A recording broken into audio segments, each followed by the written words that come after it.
Good morning. आशा है आप लोग सब ठीक हो। हाल ही में एक दो इंसिडेंट मेरे सामने आए हैं जहाँ पे लोग जो काम करते हैं, अच्छा काम कर रहे हैं अपने अपने ऑफिस में, उनको अचानक न्यूज़ मिलता है कि उनको ले ऑफ कर रहे हैं, उनको निकाल रहे हैं। परफॉर्मर्स हैं,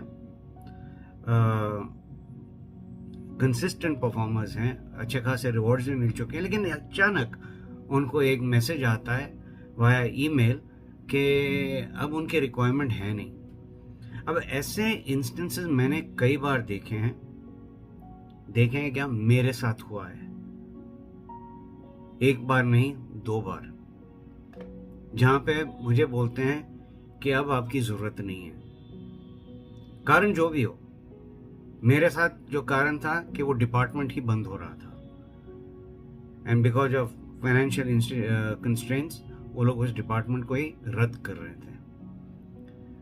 सो क्या करें ना, ऐसे कई इंस्टेंसेस होते हैं जहाँ पे लोग डिप्रेस हो जाते हैं, उनकी ईएमआईज होती हैं, उनकी फीस देनी पड़ती हैं, बहुत सारे रिस्पॉन्सिबिलिटीज होती हैं, और अचानक अगर ऐसे न्यूज़ आती है then they don't know what to do. एकदम चौंका देने वाली बात है, हैरान होने वाली बात है, वेरी वेरी अंडरस्टैंडेबल।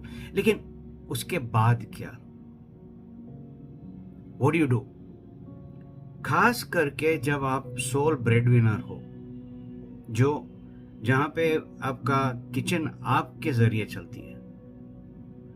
अब इसको समझना एक अलग ही तरीका है। How do you handle it?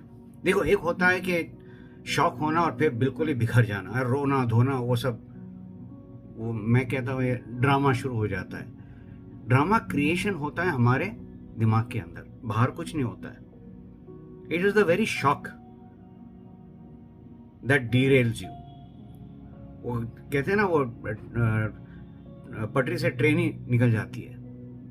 देखो, suddenly there is a sharp turn, meaning turn in your life, turn in your career, और आप उस स्पीड को हैंडल नहीं कर पाते और आप डीरेल हो जाते हो। But that is the part of life. ऐसे कई बार होती है, कुछ चीजें हम संभाल लेते हैं और कुछ चीज हम संभाल नहीं पाते। But coming back to the topic, जब ऐसी चीज होती है आपकी लाइफ में, खास करके आपके करियर को लेकर, आपके जॉब को लेकर, तब कैसे हैंडल करना है? नाउ इंपॉर्टेंट थिंग इज कि ये एक साइकिल होता है। मैं समझाता हूं आपको। देखिए, मान लीजिए आप बहुत अच्छा कर रहे हैं आपके काम में, ठीक है, चाहे आप एंटरप्रेन्योर हो चाहे आप एम्प्लॉय हो, काम अच्छा चल रहा है, लेकिन अचानक एक बम फूटता है और आपका काम बिल्कुल ही बंद हो जाता है। ये हुआ है कई लोगों के साथ कोविड के टाइम पे, जब सब कुछ बंद हो चुका था। कुछ लोग तो बिल्कुल ही बर्बाद हो गए और कुछ लोग आबाद हो गए। So both have happened. बहुत सारी लर्निंग्स निकली हैं इसमें। बट हमें क्या कोविड की जरूरत है सीखने के लिए, या कोई और 3-4 बम फूटने के बाद हम सीखेंगे? नहीं, इट्स नॉट लाइक दैट। ऐसा होता है कि जब हम कुछ अच्छा कर रहे हैं ना, एक कंडीशनिंग हो जाती है कि I am good, I am doing very well. लेकिन जब कुछ रुकावट आती है ना, देन यू सडनली से कि ये कैसे हो गया। सवाल आता है कि ये कैसे हो गया, अचानक कैसे हो गया, वार्निंग क्यों नहीं आया, और मेरे साथ ही क्यों हुआ। ये सारे सवाल आते हैं, तो हम एक डिनायल मोड में चले जाते हैं कि नहीं नहीं नहीं, मेरे साथ तो नहीं हो सकता है, मेरे साथ तो नहीं हो सकता है। नाउ द प्रॉब्लम इज कि अगर हम इसी डिनायल मोड में घूमते रहेंगे या फंस जाते हैं, then there is a problem. क्योंकि ये एक मानसिक अप्रोच भी हो सकता है, in terms it becomes a problem psychologically. आपको मानसिक तरीके से बहुत गहरी चोट मिल सकती है। लेकिन अगर हम उस सिचुएशन से दूर हट जाते हैं और देखते हैं कि क्या हम एजुकेटेड है, हाँ, क्या हम एक्सपीरियंस्ड है, हाँ, क्या हम परफॉर्मर्स हैं, हाँ, क्या हमें रिवॉर्ड्स और रिकग्निशन मिली है पहले दूसरी कंपनियों से और इस कंपनी में भी, हाँ। सो प्रॉब्लम क्या है? एक टेम्पररी रुकावट आ चुकी है, फॉर वॉट एवर रीजन। अब भाई, आपके इतने सारे क्रेडेंशियल्स हैं, उसको देखो।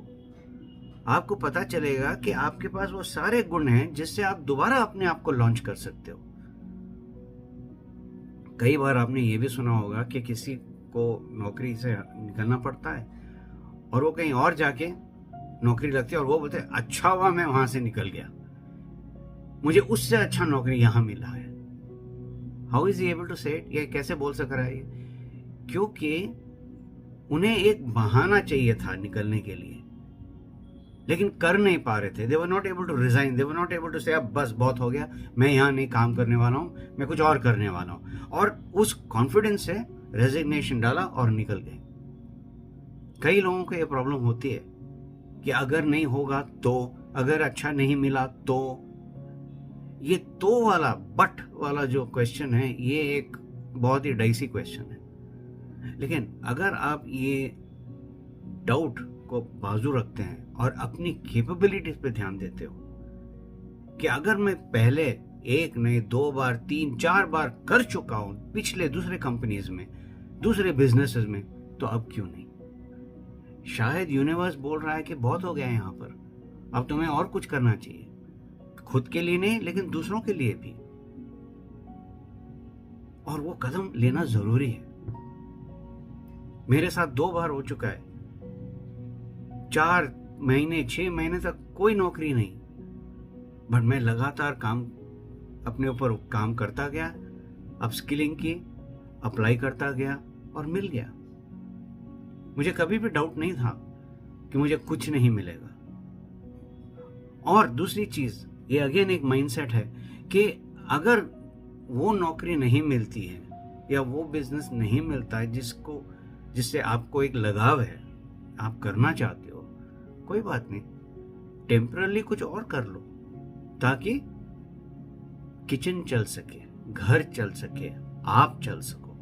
क्योंकि अगर आप बैठ जाते हो तो बाकी जितने भी आपके साथ लिंक्ड हैं उन पे भी स्ट्रेन पड़ता है और पड़ेगा। मानो या ना मानो, बिलीव करो या ना करो, लेकिन होता है। लेकिन बाकियों को छोड़ो, मोस्ट इंपॉर्टेंट इज यू, आप इसको कैसे हैंडल करते हो। आप अच्छा काम कर रहे हो, काम छूट जाता है, आप डिनायल मोड में चले जाते हो, लेकिन डिनायल मोड से जल्दी निकल जाते हो, तब क्या होता है, आप रिन्यूअल मोड में आ जाते हो। अब अपने रीसेट बटन को दबाते हो, जैसे हम गाड़ी में पेट्रोल डालते हैं और फिर वो ट्रिप मीटर को हम दबाते हैं और 0 करते हैं, ताकि हमें पता चले कि फुल टैंक या जितना भी आपने पेट्रोल डाला है उसमें कितना माइलेज मिलता है। It's called a reset button. तो आप अपनी लाइफ को, अपने करियर को एक रीसेट बटन दबा दीजिए, वो दोबारा रीसेट हो जाएगा। फिर फ्रेश स्टार्ट, उसी मेहनत, उसी लगन से, पिछले लर्निंग्स के साथ कि क्या हुआ था, क्या किया जिससे अच्छा हुआ, क्या नहीं किया जिससे अच्छा नहीं हुआ, और क्या किया जिससे अच्छा नहीं हुआ। सारी चीजें, ये सारी लर्निंग्स होते हैं। वो लर्निंग्स इस करंट सिचुएशन में ले आना और फिर दोबारा स्टार्ट करो। तो you performing, you going to denial, you going to renewal, and then you come back to reformed. आप रिफॉर्म हो चुके हो, उस पूरा सर्कल आप ले चुके हो और आप फिर से रिफॉर्म हो चुके हो। शायद पिछले टाइम से और भी बेहतर, क्या पता, ये तो आप ही का एक्सपीरियंस होगा। सो इन अ नटशेल, घबराने वाली बात नहीं है, ये एक हमारा लर्निंग साइकिल होता है। बस आगे बढ़ो, that's the most important thing. All the best.